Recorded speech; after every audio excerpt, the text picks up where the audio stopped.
سوال نمبر 9، جب کوئی نبی کسی قوم کی طرف بھیجا جاتا ہے تو وہ کس زبان میں بات کرتا ہے؟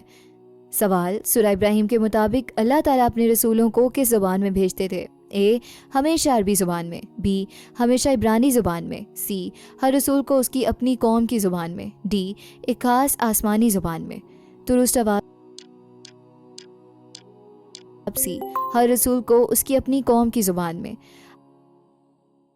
اللہ تعالیٰ دعوت و تبلیغ کی حکمت کو بیان کرتے ہوئے فرماتے ہیں، سورہ ابراہیم آیت نمبر 4، اور ہم نے کوئی رسول نہیں بھیجا مگر اس کی اپنی قوم کی زبان میں تاکہ وہ ان کے لیے اچھی طرح واضح کر دے۔ یہ آیت اس وقت کے ان لوگوں کا اعتراض کا جواب بھی ہے جو کہتے تھے کہ یہ قرآن کسی عجمی یعنی غیر عرب سے سیکھ کر بنایا گیا ہے۔ اللہ نے واضح کیا کہ اللہ کا اصول ہے کہ وہ اپنا پیغام لوگوں کی اپنی زبان میں بھیجتا ہے تاکہ وہ اسے اچھی طرح سمجھ سکیں اور کوئی بہانہ باقی نہ رہے۔